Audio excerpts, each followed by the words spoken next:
O que o senhor fez durante a guerra? Trabalhei numa fábrica de rádio.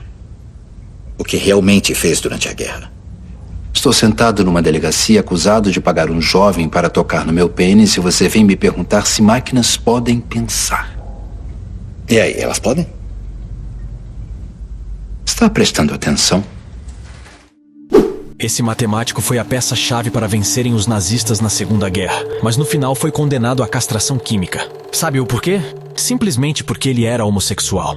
Fala galera, sejam bem-vindos de volta ao filme de Minuto. E se você quer saber o que vai acontecer, fique até o final do vídeo. Estamos em 1951, na Inglaterra, onde o diretor de polícia recebe uma carta.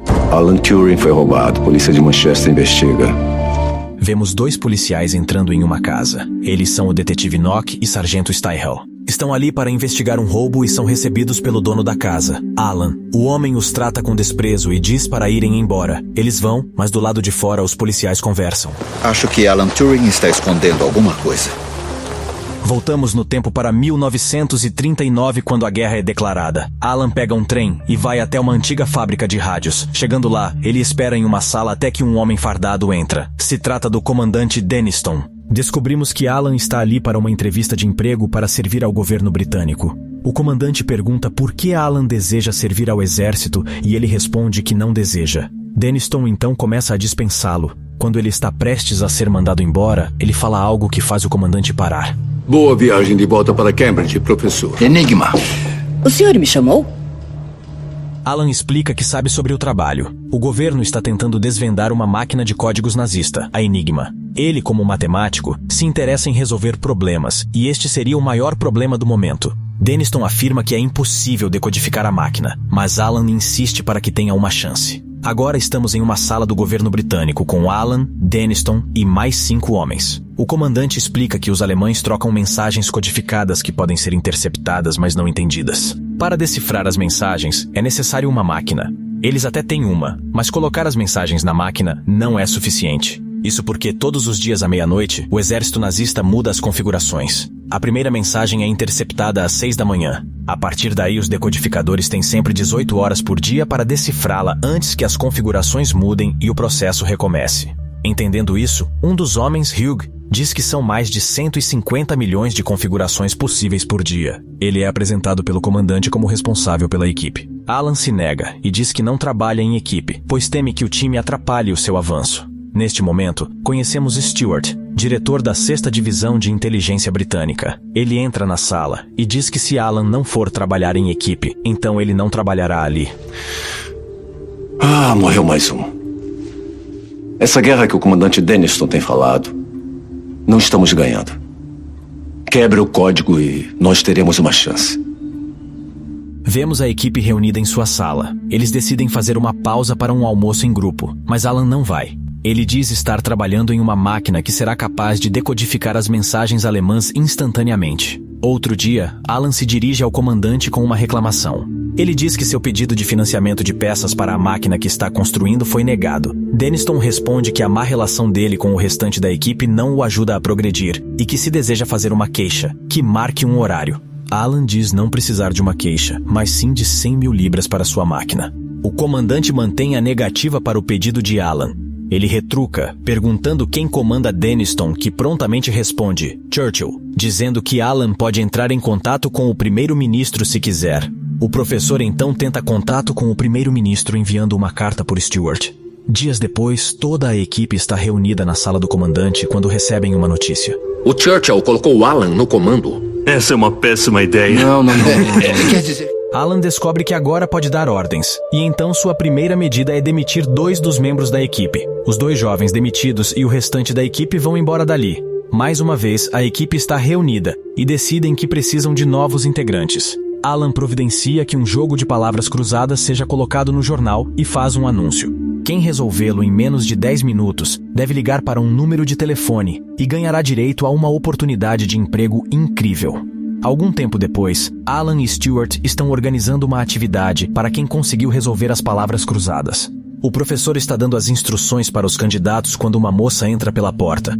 Um assistente diz que aquela sala é restrita e pede que ela se dirija à sala das secretárias. Ela alega que veio para a entrevista, mas o homem claramente duvida de sua capacidade por ser uma mulher, até que Alan se dirige a eles. A moça se apresenta como Joan e diz estar interessada na vaga secreta. O professor diz que atrasos são inaceitáveis, mas pede para que ela se sente para que eles continuem.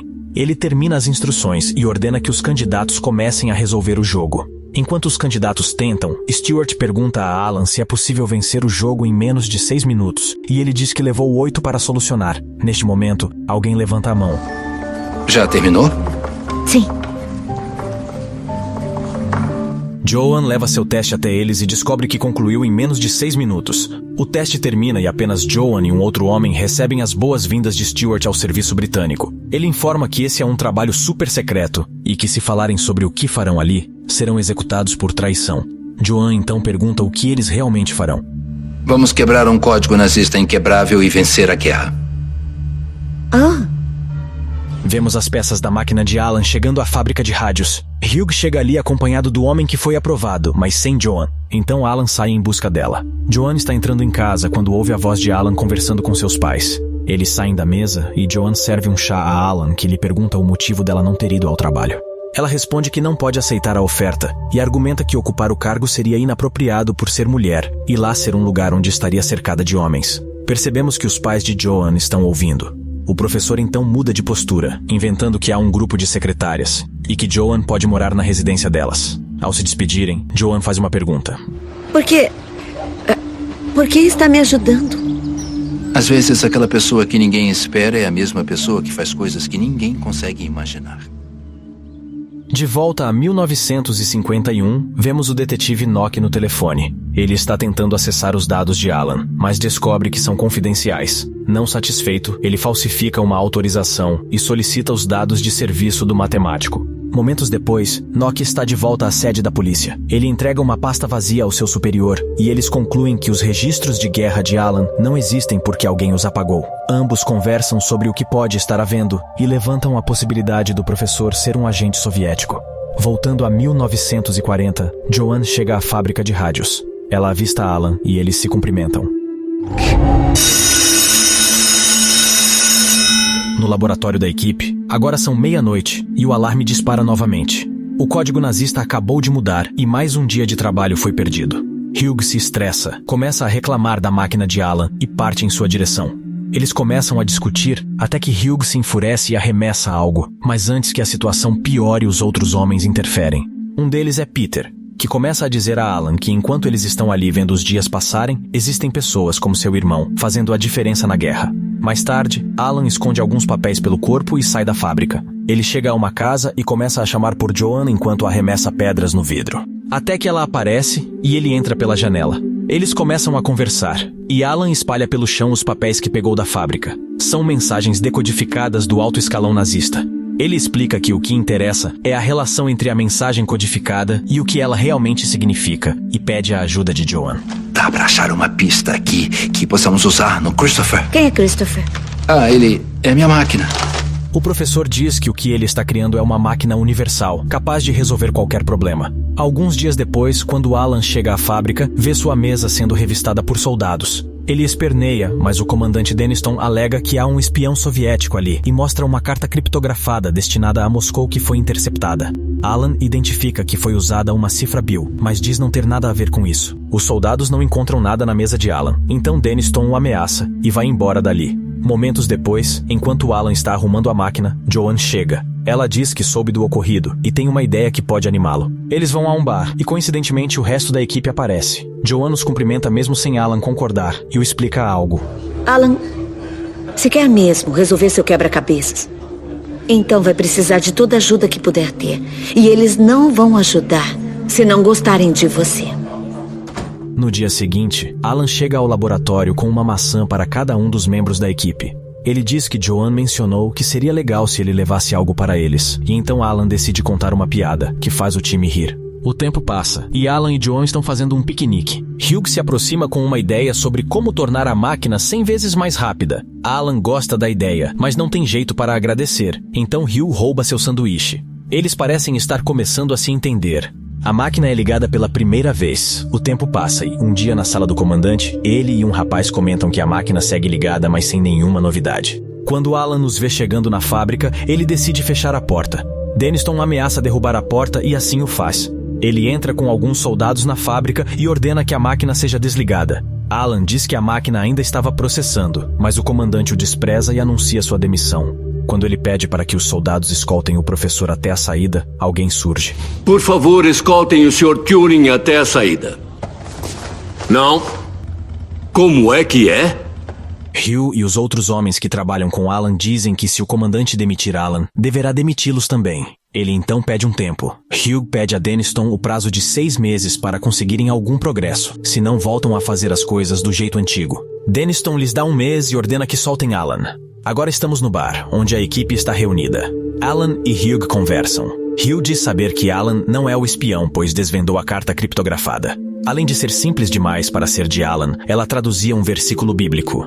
Voltando a 1951, vemos o Stryhell entrar em uma sala e dizer que conseguiu pegar Alan. Ele leva o detetive Nock e seu superior até a sala de depoimentos. Ali ele conta que seguiu o professor e soube que ele estava saindo com um garoto de programa. Quando interrogou o garoto, descobriu que ele tinha tentado assaltar a casa de Alan, e era isso que o professor tentava esconder. É isso que ele esconde. Ele é gay, não é um espião. Por fim, eles decidem emitir um mandado de prisão para o matemático por depravação. 10 anos antes, em 1941, vemos Joanna entrar em um apartamento. Ela chama por Alan e diz que precisam conversar. Ele não dá atenção até que Joanna afirma que vai embora. Seus pais querem que ela volte para casa, mas Alan não aceita. Os ânimos se exaltam e Joanna acaba revelando que não quer terminar sozinha como Alan. O professor argumenta que quer que ela fique por realmente gostar dela e começa a cogitar a hipótese de ela arranjar um marido apenas para continuar com a pesquisa. Joanna não tem ninguém em mente, mas Alan tem uma ideia. Quer casar comigo? Estamos em uma festa em comemoração do noivado. Joanna vai até a mesa chamar Alan para dançar, mas Hugh a toma para dançar com ele. Alan fica a sós com um dos colegas de equipe, John. Eles começam a conversar e Alan se abre sobre estar preocupado em não se sair bem com Joanne. John o interrompe perguntando se ele é homossexual. Quando Alan confirma, ele diz que sempre desconfiou e que isso é algo que deve ser mantido em segredo absoluto. De volta à fábrica, mais uma vez o dia acaba sem progresso. A equipe caminha enquanto conversa sobre o avanço e sobre estarem ficando sem tempo. No bar, Hugh pede que Alan o apresente a uma amiga de Joanne. Eles vão até a mesa das mulheres e a conhecem. Ela se chama Helen. Enquanto Hugh tenta alguma coisa com ela, Helen diz que trabalha ao lado de um homem e que tem uma queda por ele. Hugh indaga quem é, e ela diz que não tem chance, pois eles nunca se viram e ele é alemão. Alan fica curioso. Helen começa a explicar que trabalha interceptando mensagens de uma torre de rádio alemã e que eles têm um informante lá. Ela o conhece apenas pelas batidas dele na máquina e está apaixonada pelo rapaz que nunca viu, mas acredita que ele tem uma namorada. A cabeça de Alan começa a borbulhar. Ele pergunta o motivo dela achar que o correspondente alemão tem uma namorada. Helen explica que todas as mensagens dele começam com a palavra Silly e que ela deduziu que só pode ser o nome da namorada dele. O amor leva o homem a fazer coisas estranhas, eu acho. Nesse caso, o amor fez a Alemanha perder essa maldita guerra. Todos saem correndo até a fábrica. Alan explica que se sua máquina souber algumas das palavras que estarão na mensagem, ele poderia decodificá-la. Eles percebem que 3 palavras se repetem todos os dias na mensagem das 6 da manhã. Clima, Heil e Hitler. Todos correm até a máquina. Alan digita a última mensagem interceptada e consegue decifrá-la. Só precisa saber isso de alemão para vencer a Enigma. Eles amanhecem o dia decifrando as mensagens e montando um mapa. Em meio a isso, Joanne percebe que em alguns minutos haverá um ataque a um navio britânico. Quando eles estão prestes a informar ao comandante, Alan interrompe e diz que precisam deixar que o navio afunde. Hugh surta e dá um soco nele. Alan explica que se avisarem ao navio e eles escaparem, os alemães descobrirão que decifraram a Enigma. Todos concordam, menos Peter. Ele diz que seu irmão está no navio que vai afundar e implora para que interrompam o ataque, mas todos concordam que não será possível. Joanne e Alan surgem em um trem. Eles viajam para se encontrar com Stuart. Lá, Alan conta que desvendaram a Enigma, mas que isso precisa ser mantido em segredo. Ele pede que o diretor ganhe tempo inventando mentiras enquanto ele faz análises estatísticas e determina um número reduzido de ações seguras que os fariam ganhar a guerra. Manter uma conspiração de mentiras nos níveis mais altos do governo. Parece perfeito para mim. E assim nasce a maior operação de inteligência militar na história da humanidade. Ela passa a ter o codinome Ultra. Um dia, quando Alan derruba alguns papéis próximo à mesa de John, ele nota uma bíblia na mesa do rapaz. Quando abre a bíblia e a lê, se lembra do versículo que Hill citou e percebe que John é o agente soviético infiltrado. John nota o que acabou de acontecer e pede para ficar sozinho com Alan.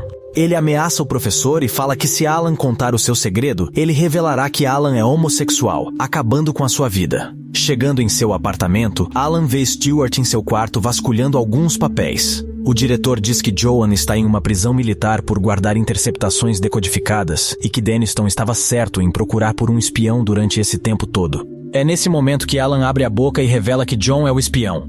Stewart diz que já sabia e que foi ele quem o colocou lá. Você colocou um agente soviético nesse projeto. É útil ser capaz de vazar só o que você quiser pro Stalin. O diretor pede para que Alan o ajude a controlar isso e decidirem o que devem e o que não devem vazar para John. O professor tenta recusar, mas acaba cedendo com a condição de que Joan seja liberta. Aí Stewart revela que foi só uma brincadeira e que na verdade ela só foi ao mercado. Após isso, ele sai dali. Dias depois, Alan começa uma conversa com Joan. Ele diz que precisam terminar o casamento e ela precisa voltar para a casa dos pais, assumindo que é homossexual. Ela não acha que isso seja um problema, afinal eles se importam um com o outro. Mas Alan diz que nunca se importou com ela e que apenas a usava para resolver a enigma. Ela o responde com um tapa e jura não permitir que ele estrague tudo.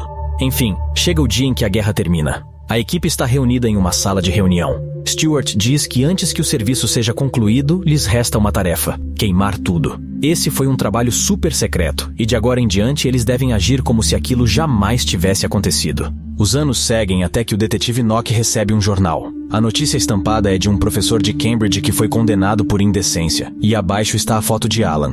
Quando sabe da notícia, Joan aparece na casa do professor.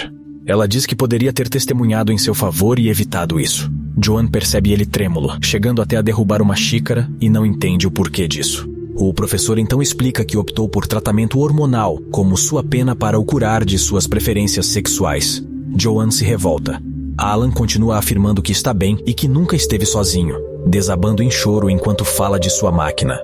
Bom, é isso, galera. Na sessão de hoje, assistimos um filme que se chama O Jogo da Imitação, de 2014. E eu queria saber o que vocês acharam. Se vocês estivessem no lugar do Alan, o que vocês fariam de diferente? Manda a sua ideia aqui nos comentários que eu vou responder todo mundo. E para que a gente continue fazendo mais vídeos como esse, queria pedir a ajuda de vocês para batermos a nossa 5ª meta de likes, certo? Então, se você gostou, não esquece de deixar o seu like. Não quer perder os próximos vídeos? Já se inscreve e ativa o sininho, tá? Espero vocês na nossa próxima sessão de Filme de Minuto.